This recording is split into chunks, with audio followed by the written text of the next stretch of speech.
Искам да ви кажа, че от всички други аз получавам най-много, защото когато сега застана пред вас, сърцето ми се пълни с радост, с любов, с онова чувство, което ние всички изпитваме в тези моменти.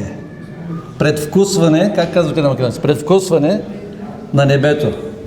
Когато се прибереш вкъщи и жена ти готви нещо, от кухнята мириш хубаво, отиваш, отваряш малко капака на тенджерата. Нали? Тя ти казва, не пипай нищо, а после ще седим на вечеря. Така. Предвкусване на Божието царство. В тези моменти ние усещаме как ще бъде в Божието царство. Хора, които не сме се познавали, люги, които не са се познавали, които не са се виждали, различни раси, различни култури, различни езици, но езика на любовта. В Божието царство, нали знаете кой ще бъде езика, кой ще се използва? Македонски, разбира се. Аз затова го уча сега, затова Владо ме обучава постоянно, кое как се казва. Скъпи приятели, благодаря за поканата на ръководството, благодаря за поканата на Аси за привилегията да бъда с вас. Искам да ви кажа, че аз имам много дефекти в характера си, аз съм много грешен човек, но има едно хубаво нещо. Аз много обичам хората. Много ми е приятно, когато видя брати и сестри, когато видя хора, които имат желание да вървят към Бога. Мен ми е много приятно да общувам, да бъдем заедно. Измислихме едно изобретение тази сутрин. Тези от вас, които с нощи бяха на проповедта, колко процента разбрахте? 80, 90? Колко? 80. Добре, пак е добре.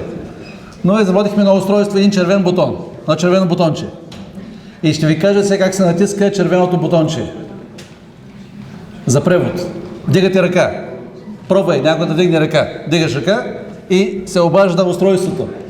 Устройството веднага казва как ще се действа в този случай. Така че имаме три възможности. Да превеждаме всичко, но ще загубим много време. Тези 80%, 70%, които ги разбирате, няма смисъл да ги превеждаме. Можем нищо да не превеждаме, но някои неща могат да се изгубят. И аз ви предлагам този вариант. Дигаш ръка, обаче нашия балкански менталитет малко сме срамежливи, нали? Малко сме срамежливи. Така че ето брата даде пример. Дигаш смело и Владо веднага се задейства. Окей? Благодаря ти. Президента каза, че ще получиш двойна заплата този месец.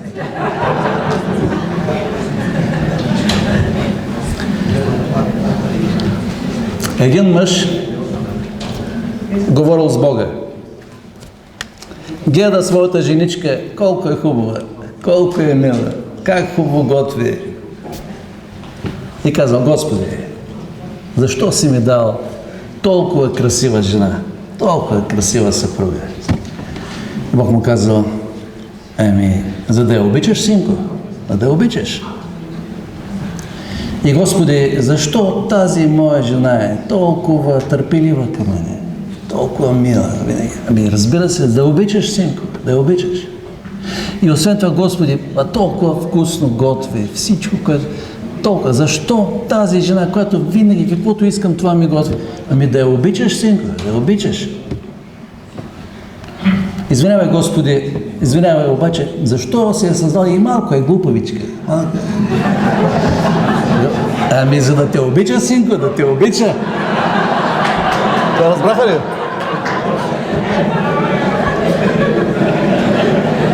С това исках малко да ви дам въздух, малко да се освежите, но също да ви кажа нещо сериозно, че винаги има поне една причина да обичаш някого. Затова обърнете се на човека до вас. Човека до вас може да е съпруга, приятел, брат, сестра и му кажи поне една причина, за която го обичаш. Кажи. Искам да видя как правите това нещо.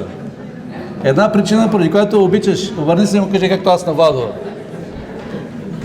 Обичам те. Защото си мой брат. От него трябва да те обичам. Нека да кажем по един сбор на човека до нас, защо го сакаме. Една-две минути, този микрофон не работи. Ти можеш да право сега. Последете, ако искате този микрофон. Да, не сака да види как кажувате на някой до вас, една причина защо го сака. Аз съм много насърчен, много охрабруван от това, което чух от всеки, който взе участие в програмата. Виждате какви опитности, какви изкуства се споделят от работата на Аси и от работата на всеки от нас. Където и да е, Франция, Филипини, Германия, Македония. Ние сме вярващи хора. Ние не работим по онзи принцип око да види, ръка да пипне. Ние вярваме в това, което Бог ни казва, че ще се случи и то ще се случи. Вие се молите. Аз ви обещавам да се присъединя към вашата молитва сериозно всеки ден. За чудо в Македония. Някой каза ли нещо? Някой каза ли нещо? Амин. Чудо в Македония. Правил ли е Бог чудеса във вашия живот? В моят живот е правил много чудеса. Аз съм много впечатлен от това, което чух, от това, което разказахте. Аз съм много впечатлен от това, което каза и брат Драган Груйчич.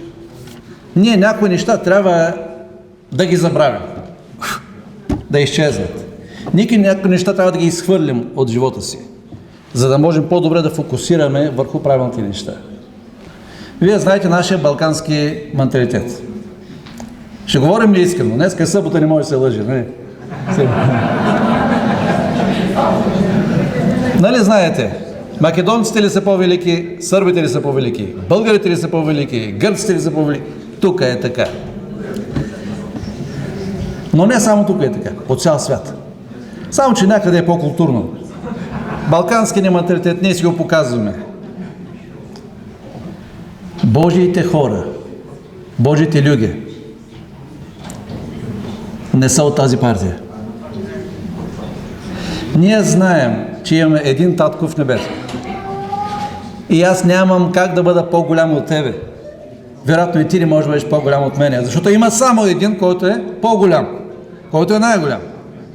Искам да ви кажа, моите близки ме познават. Аз не се интересувам от тези филми, от тази политика. Кой е по-велика нация, кой е по-нищожна нация, кой е по-умен, кой е по-глупав. Защото ние всички сме заразени, ние всички изглеждаме зле пред Бога. Няма по-велики. Ние всички се заразихме, ние сме болни, ние сме нещастни, ние сме мръсни. Защо? Има една дума. Как се нарича тази дума? Грях. Грехът. Ние сме се злепоставили пред Бога. Единственият ни шанс не да гледаме кой е по-велик от нас хората, но да гледаме на Него най-великият. Някои неща трябва да ги изхвърлим от гърба си. Трябва да ги свалим, и за да можем да продължим с лекота напред. Двама монаси, монаси, които в манастира, двама монаси вървяли пеш някъде по пътя и имало една река, която не можела да се премине, защото придошла, моста се счупил, кал, всичко, и там видяли една бабичка, как казвате, бабичка, малка стара бабка, се мъчи и тя да мине от някъде, обаче не може да мине. Те здрави мъже казали: бабче, ние ще те вземем на гърба и ще те прекараме през реката, да може да минеш от среща. Качила и на бабичката на гърба, тя 30 кг. Мъкнал до някъде, после другия взел на гърба, защото се е уморил, приижда водата. Бавно минават, после пак я прихвърли, накрая изкарали на сухото и я остави да си върви. Тя се тръгнала по нейния път, те си тръгнали по техния път. Но един от тях постоянно почнал да мърмори. Тая дума знае ли се? Мърмори. Сега се намокрихме и се изкаляхме. Тук, яви се дрехите ми, какво станаха. И сега с тая баба, дето я носихме, още повече тежко. Тая баба, после минава време, пак тая баба, само дето я носихме. И неговият приятел му казал: човече, ти още не си свалил бабата от гърба си. Ние отдавна оставихме бабата някъде. Ние продължаваме да си вършим нашата работа. Свали бабата от гърба си. Понякога искаме да напредваме, искаме да стигнем целта си, но носим на гърба си товар, носим миналото си, носим си историята, трябва да приключим с това, трябва да зарежем с това, трябва да обърнем страниците. Това, което пастор Михайло каза преди малко, аз също го запомних. Той каза: ние имаме много ресурси, ние сме много богати. Аз винаги съм се чувствал като богат човек. Но аз не ви говоря за парите, за материалните неща. Аз винаги съм се чувствал, защото съм Божие дете, богат човек. Двама души отишли да посетят Ниагарския водопад. Гледат онази огромна вода. Един е казал, това сигурно е най-големия неизползван ресурс за енергия в света. Знаете, в момента се търси енергия навсякъде. Това сигурно е най-големия ресурс неизползван за енергия. Ако може това да се превърне в енергия. Другия го бутнал и казал, не. Най-големия неизползван ресурс за енергия е Святия Дух. Той бил вярващ човек. Приятели, има един огромен неизползван ресурс. Святия Дух. Може ли Святия Дух да дойде в Македония? Може ли Святия Дух да дойде в нашата църква? Не може, ако първо не дойде в моето сърце. Да се науча да простя, да се науча да преглътна, да изхвърля бабичката от гърба и да продължа напред, защото свършихме тази работа. Това е стара история, това е минало в моя живот. Аз имам цел. Бог да ни благослови за това. Ще отворим Божието Слово с смирение и молитва, за да се насърчим. Виждам, че не ни остана много време. Почти 1 часа. Ще опитам да бъда... Така ли? Половин час ще имаме ли поне? Добре, благодаря. Помолих Владо да прочете нашия основен текст, за да го чуете на македонски. Книгата на Исус Навин, 14 глава, от 6 до 14 стих. Книгата на Исус Навин. Юдините синови пристъпиха към Исуса в Галва, а Халев синът Ефония, кенезеец, му рече: Ти знаеш, що му рече Господ на Мойсия и на Божия човек за мене и за тебе в Кадис Варни. Ми беа 40 години, кога Мойсия, Господовият слуга, ме изпрати от Кадис Варни да я согледам земята. И му донесов извеще, како што най-добро знае. Браќата кои тргнаа со мене, го изплашија срцето на народот, но јас ја вршев волята на Господа својот Бог. И во тој ден Мојсей се заколна: земјата по која стапнуваше твојата нога, ќе ти припадне тебе и на твоите синови во вечно наследство, зашто ја вршеше волята на Господа мојот Бог. И гледаш, Господ ме запаси во живот, како што рече. Веќе поминаа 45 години од кога Господ му го вети тоа на Мојсија, додека Израел уште одеше низ пустината. Сега сум на 85 години, но уште сум и денес силен, како што бев оној ден, кога Мојсија ме испрати како согледувач. Како некогаш и сега е мојата сила во мене, за борба, за да отидам и да се вратам. Дај ми го сега овој Горија, што Господ ми го вети во оној ден. Сам чу во оној ден, таму во Енакинците, а градовите им се големи и цврсти. Ако е Господ за мене, ќе ги изгонам како што го вети тоа Господ. Тогаш Исус го благослови и му го даде на Халева синот Ефониев Хеврон во наследство. Хеврон му припадна во наследство на Халев, синот Ефониев, кенезец, се до денес, зашто Халев не вършеше волята на Господа. Много ти благодаря. Чувате един невероятен доклад. Обръщаме няколко страници назад, когато те носиха бабичката на гърба. Кое попречи на евреите да влязат в обещаната земя 40 години по-рано? Кое им попречи? В обетената земя. В обещаната земя. 12 души отидоха да съгледат земята. Точно така, когато намериш нужда, превеждай. Отиват 12 души. Двама от тях казват: Бог ще си изпълни обещанието. Какво казаха 10-тимата?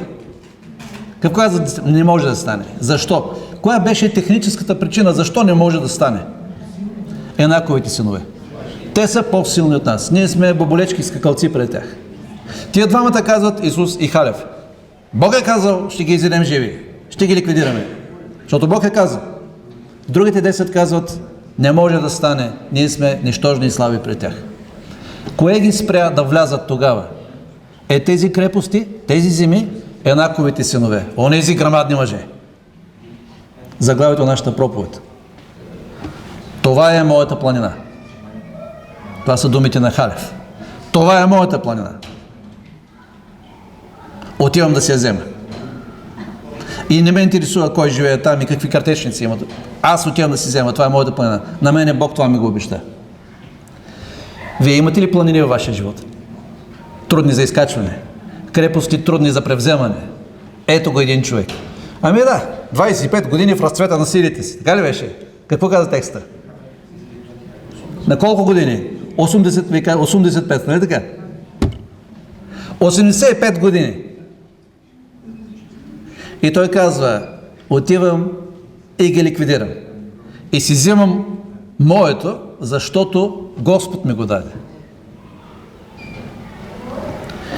Халев не се беше разболял от синдрома на пенсионера. Аз вече за нищо не става. Вече никой за нищо не ме търси. Напуснах работа. Какво ти остава, освен да седиш по пейките на парковите и да се оплакваш от ниските пенсии. Така. Халев е на 85 години, но той казва, аз съм готов да се бия, както се бих преди 45 години. Окото ми няма да мигне. Онежи само не съм отишъл, не съм ги изял, защото Бог ми обеща. Кое качество виждате тук в това сърце на този голям мъж? Кое? Самонадеян, че е велик, че е силен? Не. Той казва. Квалитет, качество. Качества. Кой квалитет в неговия характер? Виждаме най-добре. Вярата. Вярата. Преди малко чухме. Всеки знае какво има в неговата къща. Нали? И вие знаете в Македония вашата къща какво има. Така ли? Навсякъде си има проблеми. Навсякъде има проблеми за решаване. Най-тежките проблеми са между хората. С хората най-трудно се работи. С тухлите, като ги поставиш на място, там си стоят. Обаче с хората е много трудно. Проблеми имаме в семействата. Само в църквата няма проблеми. Поне. Хубаво, че в църквата няма проблеми. В църквата има проблеми. Между пастори може ли да има проблеми? Скъпи приятели, аз съм бил в администрацията и искам да ви кажа, не е лесно на администрацията. Ние, народа, можем да обвиняваме администрацията. Аз не съм адвокат на никого, никой не ми е платил нищо. Но за всичко те са виновни. Но аз съм бил в администрацията, в Съюзния съюз в България. Години, доста. Понякога в църквата, кой е виновен? За всичко, знаете, искам да ви кажа на тайна, за всичко е виновен проповедника. Хванете го, той е виновен. Но искам да ви кажа още нещо. Аз не съм бил винаги проповедник, аз съм бил член на църквата. И тогава си казаха ми, те проповедници така, те проповедници така. Това харесва ли ви този филм? Този филм води ли до благословение? Ако искате да продължаваме да го играем. Но е крайно време да излезем от този филм. Аз нощи казах на моите скъпи брати и сестри в църква, коя църква беше? Влая, точно така.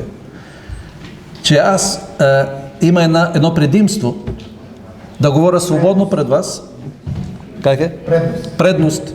Да ви говоря свободно за това, защото не ви познавам личните взаимоотношения. И аз ви говоря това, което Бог казва наистина. Защото аз знам как е в моята църква, в моето семейство, в моята култура, аз знам как е в България, аз виждам как е в Англия, 13 години съм в Англия. Същото е.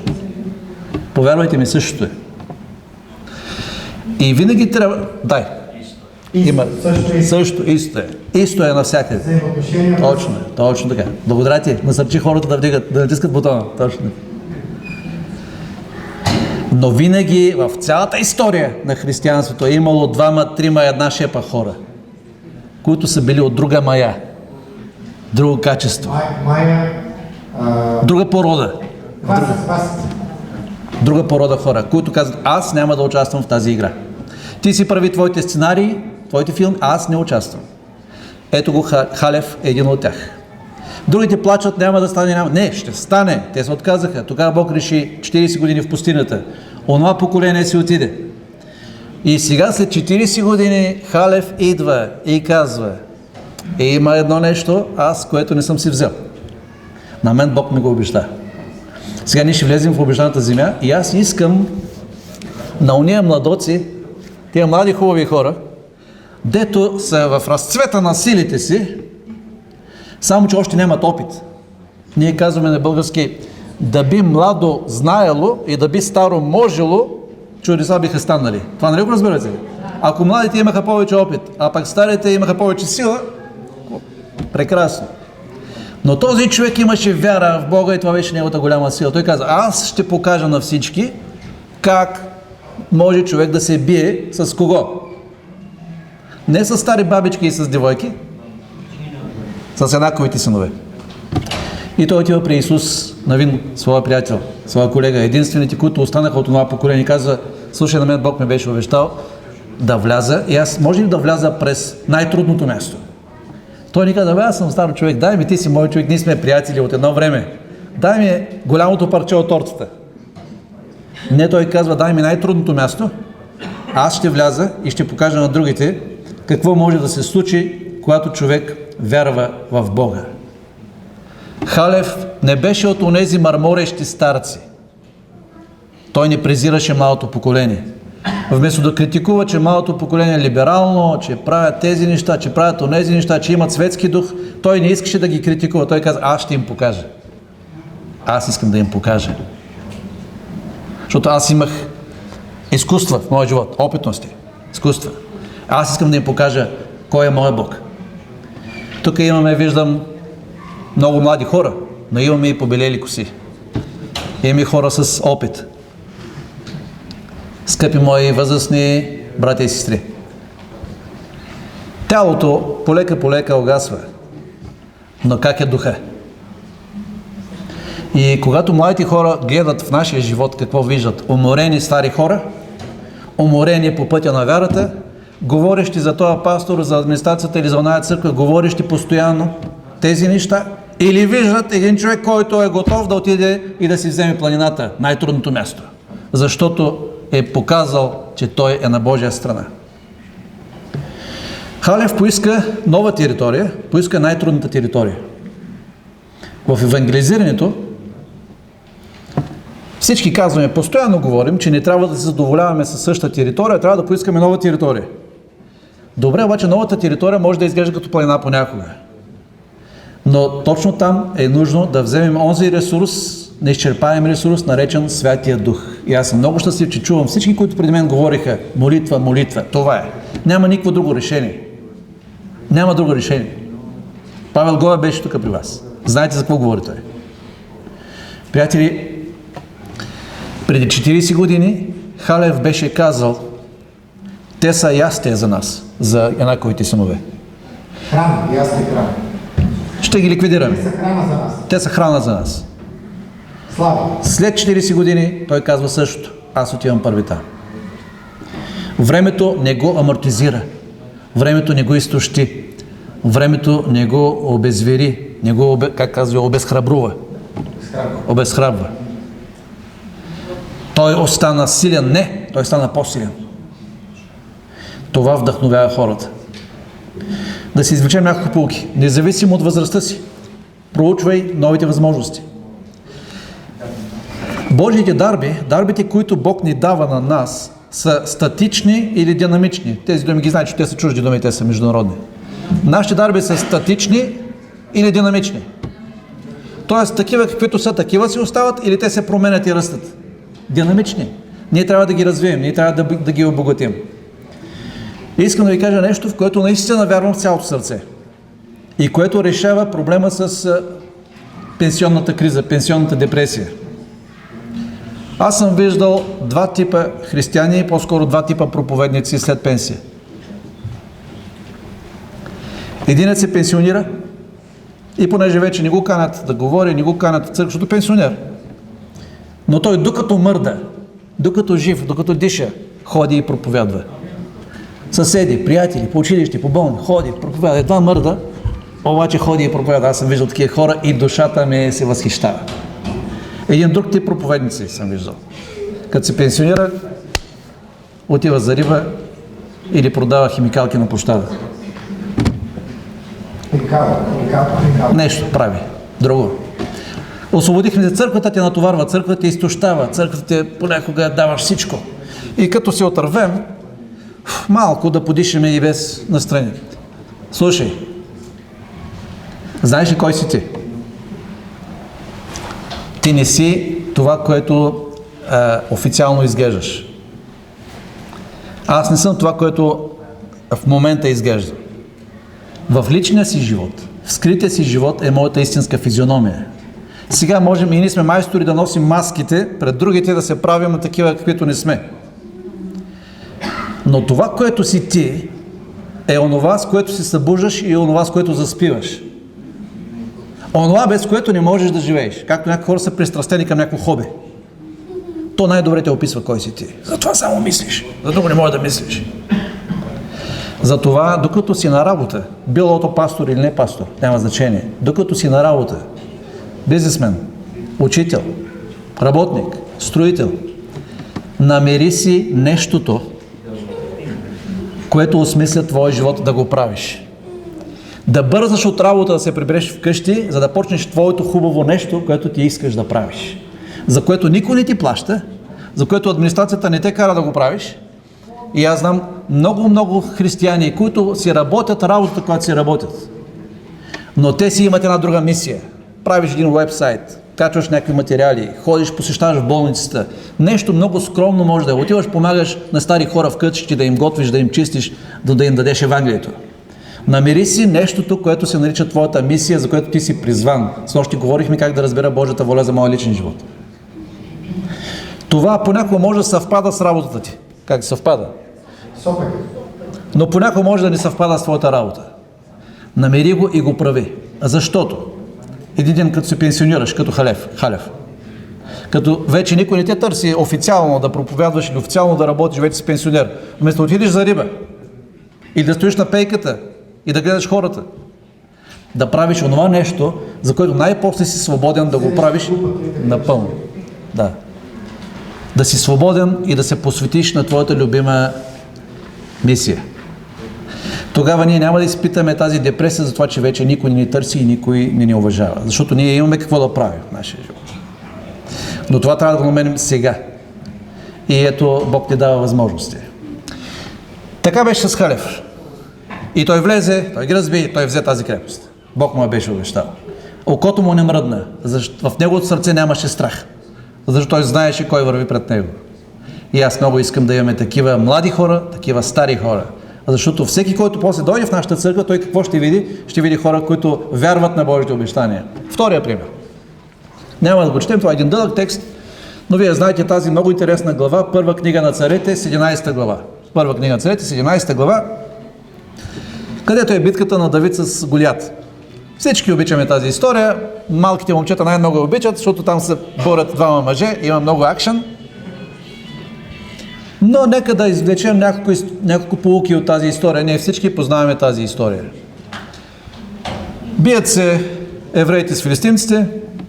Давид отива да посети братята си, но Давид още не е на възраст, за да го мобилизират и е още голобрадо момче. И баща му дава малко храна, малко сандвичи да отиде да занесе на братята си. Отива той. Когато приближава и вижда, че от едната страна на долината са филистимците, от другата страна са евреите. И още докато идва, мъкне неговата кошница с храната, той чува едно нещо, от което кръвта му се качва в главата. Какво чува той? Какво вижда? Голиат. И излиза пред филистимските войски. Знаете, в това време хората са вярвали, защото езичници, политеисти, вярват много богове, многобожци. Те са вярвали, че когато хората се бият на земята, людите се бият на земята и техните богове се бият. И те са вярвали, че който народ победи, разбира се, неговия Бог е по-силен и затова той побеждава. И ето в името на своите богове Голиат излиза и се отнася абсолютно презрително и предизвикателно към евреите. И аз чета Библията много пъти, както дядото на Габриел Маурер. Не съм брал колко пъти, обаче всички тези прочити на Библията не съм забелязал и това преди няколко години забелязах. Преди няколко години забелязах, че Голиат, вие може би сте го забелязали преди мене, колко време Голиат прави тази презентация? Колко време? Верно ли е? Верно е. Това не го бях забелязал. Представи си, излиза Голиат пред целият боеспособен Божий народ. И първия ден, ги хули и ги подиграва. И казва, ей, плъхове, нещастници, няма ли тук един мъж между вас, излезте тук, да се сбиме. И да не знаете как го правят. Виждали сте как се бият момчета на улицата? Така, абе ти, кой си? Се го прави първия ден. И уния се крият. Нали, това ти хареса. Втория ден. Третия ден. Това не го бях забелязал. 40 дни е 40 дни. За 40 дни никой не е взе. 40 дни Божието име, кажете го, се хули. Така ли е думата на Николас? Хули Бога. И казва, между вас няма ли един мъж, бе?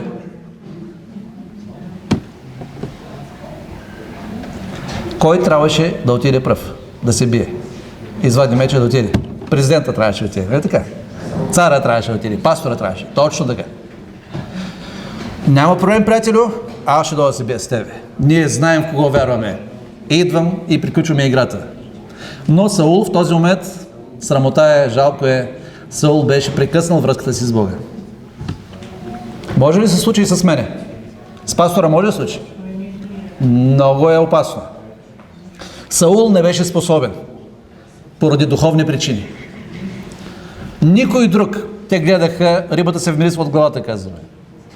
Гледаха примера на големите мъже. Никой не посмя. Да ви идва това малко момче. Ще забавя малко, защото пак започнах бързо да говоря. И той каза, този нечестив, необрязан филистимец, той не може да говори така за моя Бог. И каза там на другите мъже, те каза, ма ти си малък, ти нямаш право. Разчу се.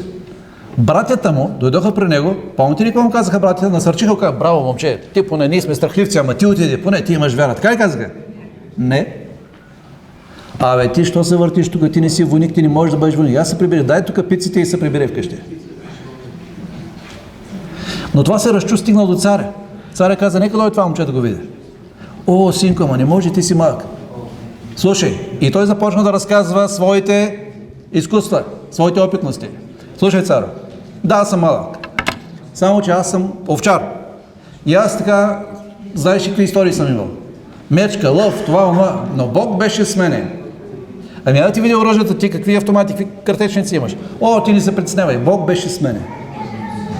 И искаш ли да ти дам моите оръжия, царя? Защото тук има една хитра игра.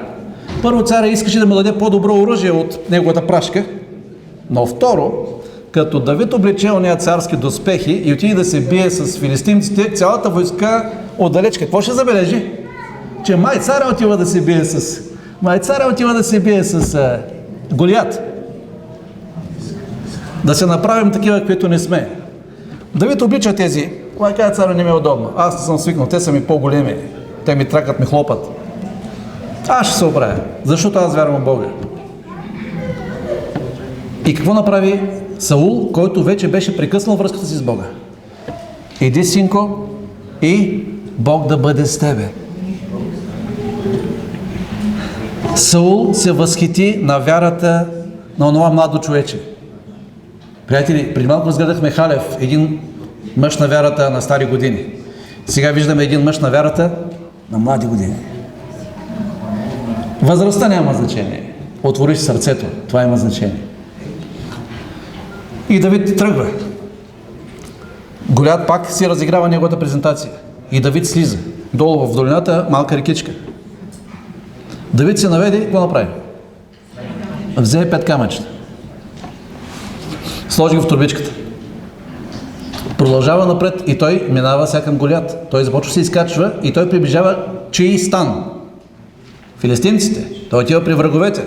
Те всички са кръвожадни, ще го изядат веднага. Но той се качва и в това време кой пръв започва диалога? Вие знаете историята. Голиат така го гледа, казва, о, извинявай, но аз с девойки не се бия. Аз с девойки не мога да се бия. Ти си дете, аз куче ли съм, ти си на тояга, тук ми пристигаш. Давид каза, не, аз не съм девойка, аз уважавам, обичам девойките, ама те не са за тая груба битка там, нищо лошо за девойките. Той каза, ти похули моя Бог. И сега в името на моя Бог, аз идвам при тебе.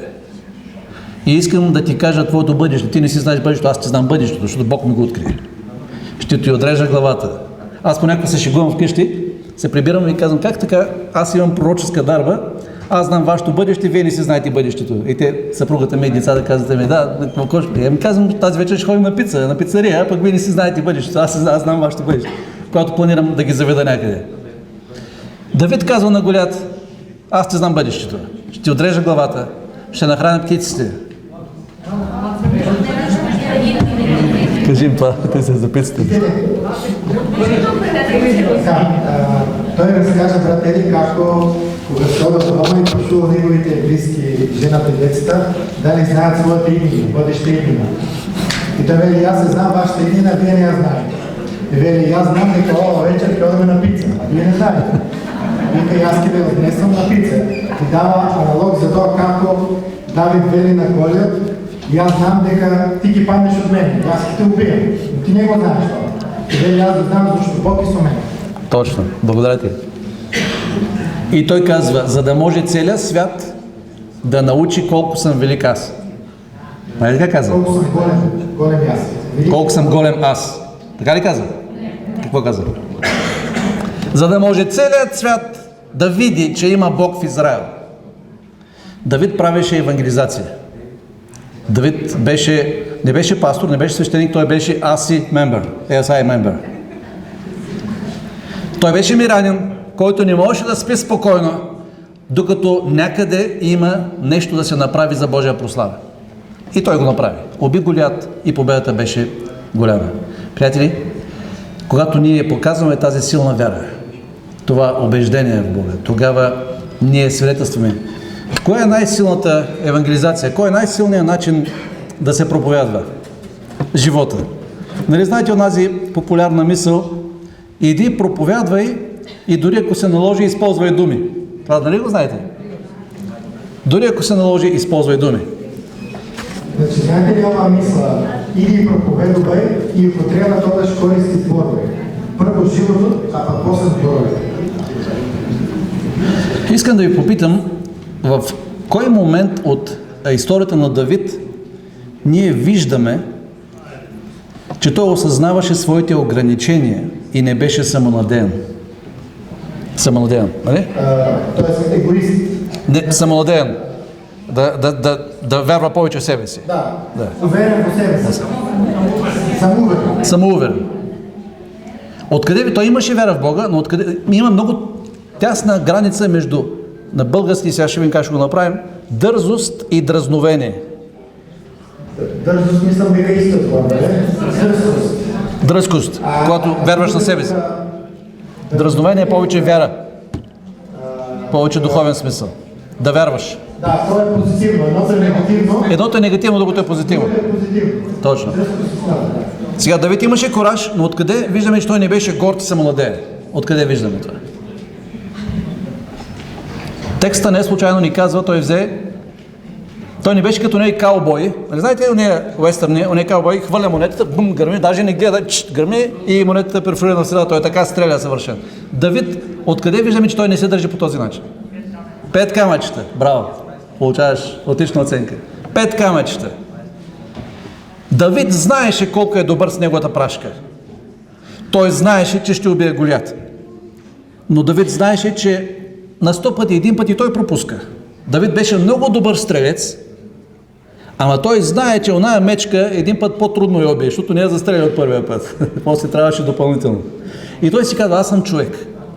Но това, че ще ликвидирам Голиат, това е сигурно, само че я да вземем малко повече. От тук разбираме смирението, скромността на Давид. Приятели, тук има идея за нас. От първия път може да не стане. Тогава трябва да пробваш втори път. Трябва да пробвам трети път. Но Бог е казал, че Голиат ще умре.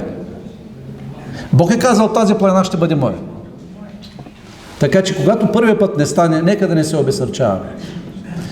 Третият пример, който ще бъде много по-кратък.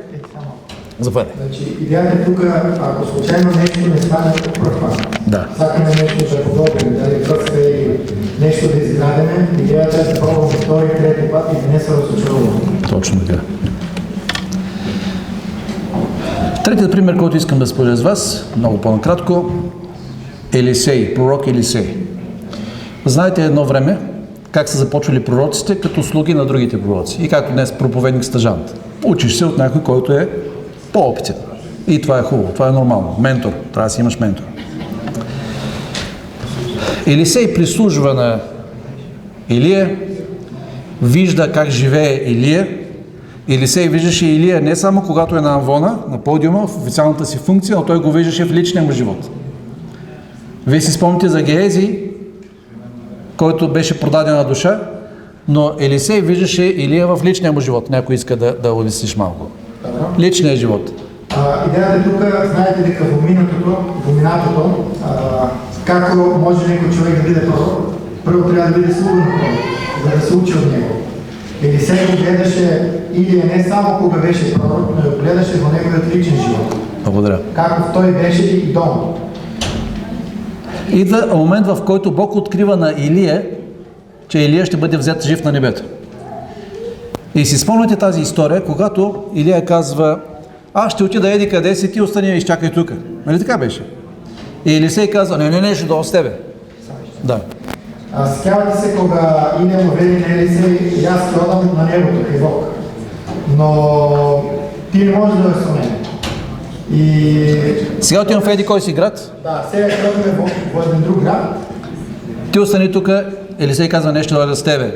Втори път, трети път, четвърти път. И Илия му вели: ти остани тук. И аз трябва да тръгнем. Той вика: не, аз сакам да дойдам со тебе. Да видам со тебе. По това време имаше 50 пророчески ученици в Ерихон. И когато Илия и Елисей отиват там, пророческите ученици казват на Елисей: ти знаеш ли, че твой господар ще го вземат жив на небето? Знам, сега няма да говорим за това нещо. И в този момент, непосредствено преди Бог да го вземе с огнената колесница на небето, Илия казва на Елисей: искай какво да ти дам, какво да направя за тебе. Снощи говорихме за Соломон, малко споменахме. Снощи попитах: готов ли си, когато Бог ти поиска едно желание да ти изпълни, готов ли си? Когато Илия пита Елисей: какво мога да направя за тебе, защото аз заминавам? Елисей ни каза: искам двойна заплата. Елисей ни каза: искам да бъда по-известен от тебе. Елисей ни каза: искам да бъда по-уважаван от тебе. Искам по-голяма църква. Какво каза той? Двойна мярка от твоя дух.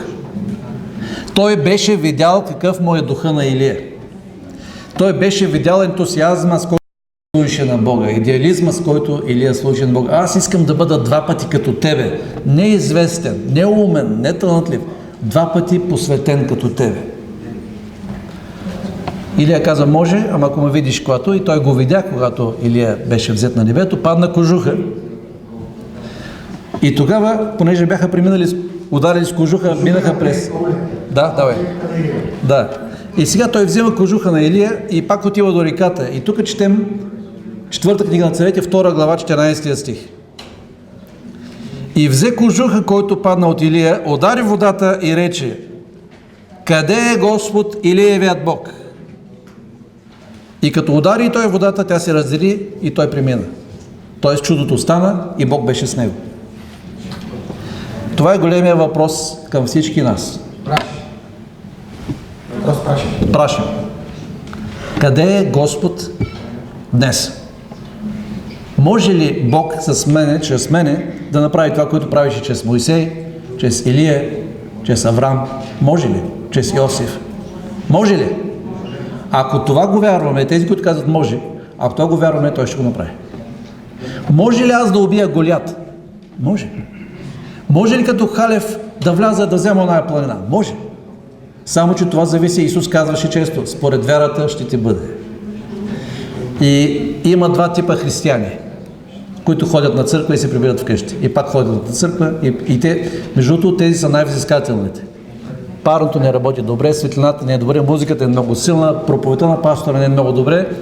Аз съм, между другото, не знам, някой от вас може да знаят, аз съм професионален музикант, преди да бъда пастор. Моето образование, аз съм магистър по музика. И ние казваме: който не може да стане добър музикант, става добър музикален критик.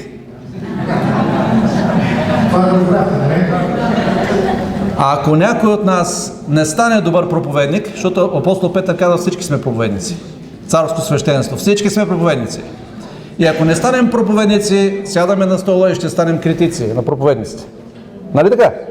Защото трета партия няма. Ти си или мисионер, отиваш да проповядваш, или си мисионско поле и на тебе трябва да ти проповядваме. Ти или работиш за промяната на другите, или сядай и ще работим за твоята промяна. Но е вече време, апостол Павел каза, според изтеклото време, вече ние не сме бебета да ядем се мекичка храничка, а трябва да излезем и да ядем твърда храна и да помогнем на хората. Кой беше този, който победи най-голямата планина и превзе най-голямата планина? Кой? После Исус Христос. Халев каза, това е моята планина, отивам да се я взема. Елисей каза, аз искам двоен дух, аз искам тази сила. Давид каза, Голят ли? Голят сме го взяли, защото Бог ще ми даде сила. Аз не мога, но Бог може. Но Исус каза, това е моята планета. Аз няма да я оставя да загине в огъня. И отец му казва, небесният татко му казва, да, ама ще струва много. Колкото и да струва, аз отивам да си я взема. Ама ще умреш, малко ще умреш.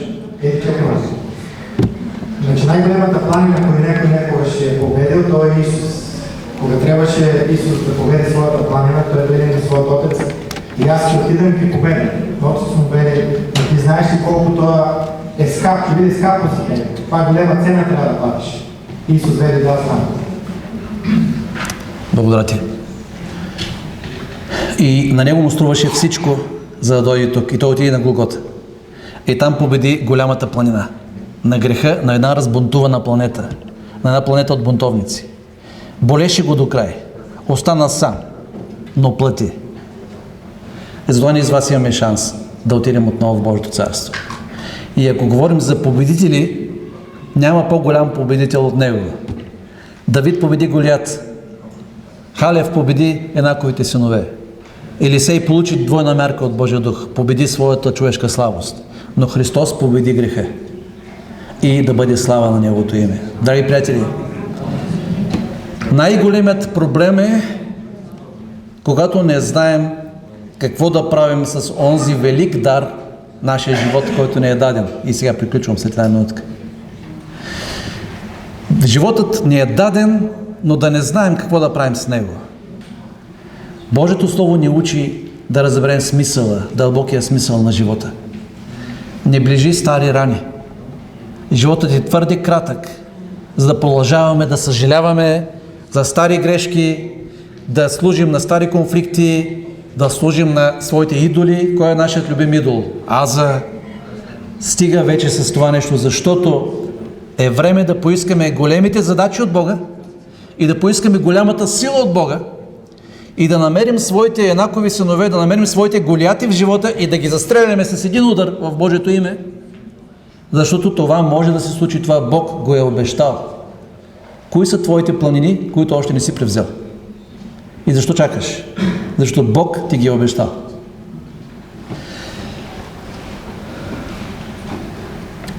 Една хубава история. Приказна. Едно малко момче се ражда по рождение с липсваща дясна ръка. Дефект. Не е достигнат, Да. без десна ръка. Без дясна ръка. Родителите му били така хора, които искали да изградат в него добро самочувствие и да не се чувства той през целия си живот като инвалид. И затова още от ранна възраст го записали в спортни школи, да спортува, да се чувства с другите момчета и по едно време го записали в школа по джудо. И когато той преминал няколко месеца обучение, после 1-2 години обучение, трябва да отиде на едно състезание. За първи път да отиде на състезание.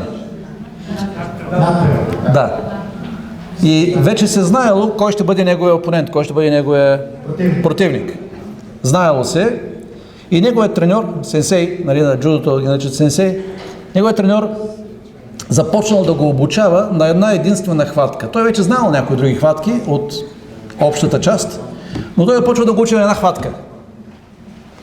Седмица, 2 седмици, 1 месец, 2 месеца, 6 месеца, все тая хватка. И момчето му казва, треньоре, няма ли да учим други хватки, защото е тая хватка? Аз си знам работа. И все тая хватка. И той е станал абсолютен майстор на тази хватка. Няма ли да учим нещо друго? Аз се притеснявам от тях. Спокойно, аз знам какво правя. Отива на състезанието, как беше? Моля?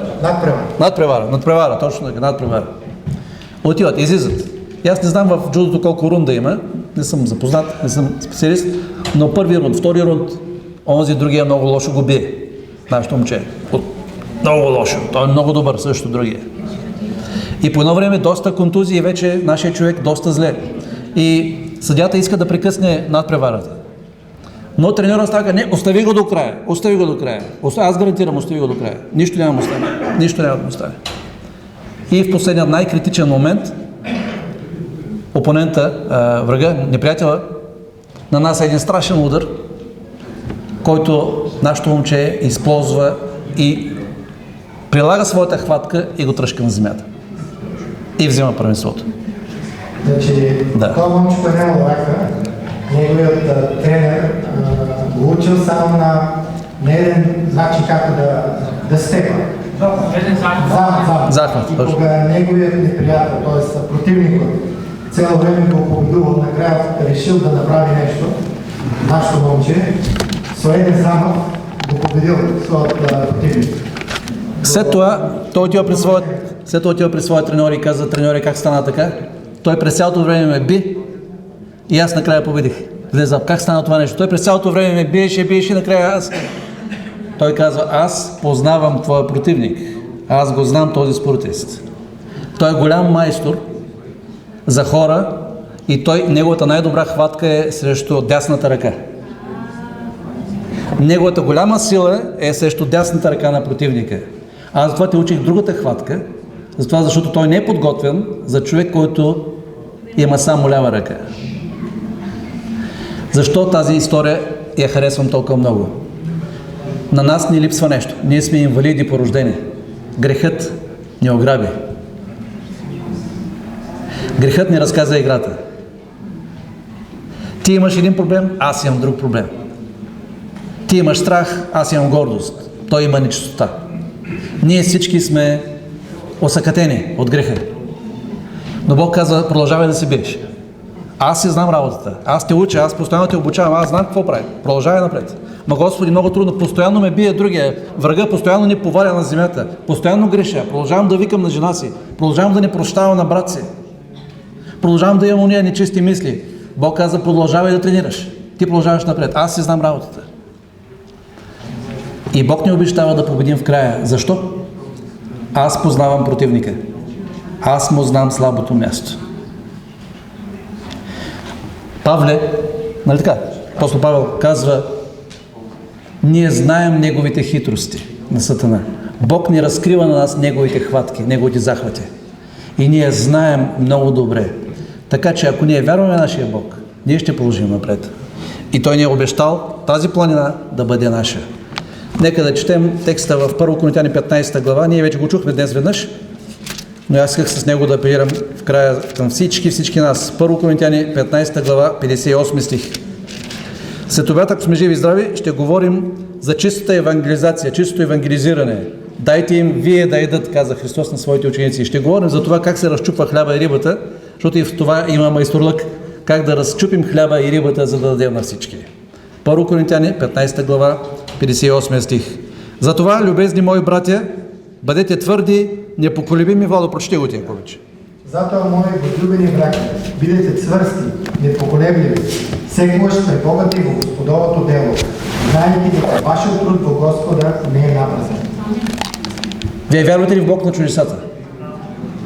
Нека Бог да извърши своето чудо тук и сега, в тази страна, в моето сърце, в нашата църква. Амин.